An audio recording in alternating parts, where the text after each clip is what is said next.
देखिए, आज जो सबसे बड़ी बात थी कि हमने जो मुद्दा उठाया माननीय उच्च न्यायालय के सामने कि दिल्ली के अंदर संविधान के हिसाब से आज के दिन में कोई सरकार नाम की चीज नहीं है। हमने संवैधानिक मुद्दों को माननीय उच्च न्यायालय के समक्ष उठाया। माननीय उच्च न्यायालय ने अपने वक्तव्य में ये कहा कि यह मामला जो है लेफ्टिनेंट गवर्नर के पास जाना चाहिए और लेफ्टिनेंट गवर्नर जो संवैधानिक एक अथॉरिटी हैं उनको डिसीजन लेना चाहिए कि ये सरकार रहेगी या सरकार जाएगी, और आपको अपनी सारी बातें जो इस याचिका में आपने कहा है वो लेफ्टिनेंट गवर्नर के समक्ष उठाए या जो भी संवैधानिक अथॉरिटी उनके समक्ष उठाए, ताकि उस पर ये विचार करके अपना आदेश दें और वो कोई एक्शन ले। इन्हीं ऑब्जर्वेशंस के आलोक में माननीय उच्च न्यायालय ने आज मुझे विड्रॉ करने का परमिशन दिया, यह कहते हुए कि अगर हम चाहें तो लेफ्टिनेंट गवर्नर के समक्ष अपनी बात बाय वे ऑफ रिप्रेजेंटेशन रख सकते हैं और लेफ्टिनेंट गवर्नर उस पर अपना निर्णय लेंगे। उन्होंने यह भी कहा कि जो भी दोनों पक्ष का जो राइट्स एंड कंटेंशन वो खुला रहेगा, यानी कि अगर लेफ्टिनेंट गवर्नर हमारे रिप्रेजेंटेशन पर कोई निर्णय नहीं लेते हैं तो मैं पुनः अदालत की रुख कर सकता हूँ। सर, आपको कब तक एलजी के पास अपना रिप्रेजेंटेशन? मैं एलजी साहब के यहाँ 2 दिन के अंदर में अपना रिप्रेजेंटेशन दूंगा। मैंने अपने क्लाइंट विष्णु गुप्ता जी से भी बात की है, 2 दिन के अंदर में हम रिप्रेजेंटेशन देंगे। क्योंकि दिल्ली के अंदर संविधान के हिसाब से कोई सरकार नहीं है, इसलिए हमारे लिए ये अत्यंत आवश्यक कदम उठाना होगा। माननीय लेफ्टिनेंट गवर्नर के समक्ष अपना प्रतिवेदन दें। सर, क्या ग्राउंड क्या दिए गए थे आपकी? देखिए, इसमें जो आपको याद होगा कि मनोज नरूला बनाम यूनियन ऑफ इंडिया के मामले में 2014 में माननीय सर्वोच्च न्यायालय ने कॉन्स्टिट्यूशनल ट्रस्ट डॉक्ट्रिन की अवधारणा दी थी और हमारा ये मानना है कि जो सुप्रीम कोर्ट ने मनोज नरूला जजमेंट में कहा कि अगर कॉन्स्टिट्यूशनल ट्रस्ट का ब्रीच होता है तो वैसी सूरत में गवर्नर चाहे तो मुख्यमंत्री को उनके पद से हटा सकता है, वो अपना जो प्लेजर है उसको वापस ले सकता है।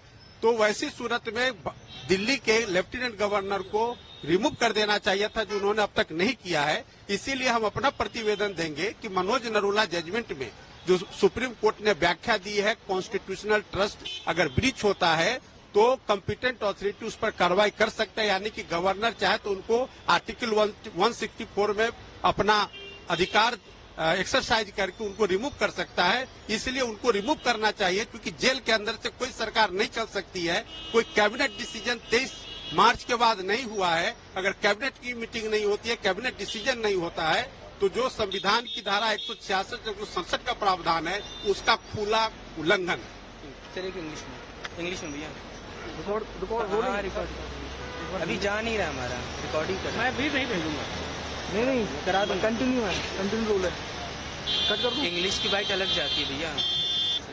Rolling sir, what happened today the petition filed by Vishnu Gupta challenging the continuation of Kejriwal as Chief Minister of NCT of Delhi has been challenged, and the petitioner had made 2 prayers. First prayer was to issue writ of quorum removing Arvind Kejriwal from the office of Chief Minister. Second prayer, which is the most important prayer, was that after 21st March 2024, there is no government in NCT of Delhi, because as per Constitution, the government has to hold cabinet meetings.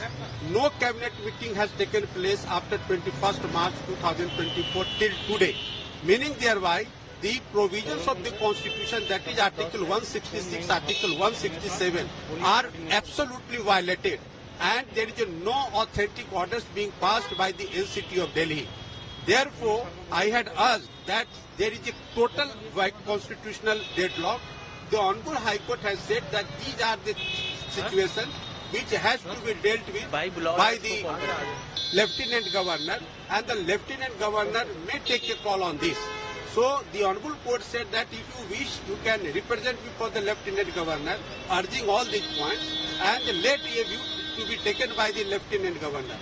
Therefore, I have withdrawn the petition with liberty to approach the Lieutenant Governor of Delhi, urging all the points that the Arvind Kejriwal government should be sacked, Arvind Kejriwal should be removed from the office of the Chief Minister, and a constitutional scheme that a constitutionally valid government should be in office in NCT of Delhi, so that constitutional functions can be discharged by the government. So what See, the basic ground in my petition was that Arvind Kejriwal is guilty of breach of constitutional trust. The doctrine of constitutional trust was evolved by the Constitution Bench of Supreme Court in the year 2014 in the case of Manoj Narula versus Union of India.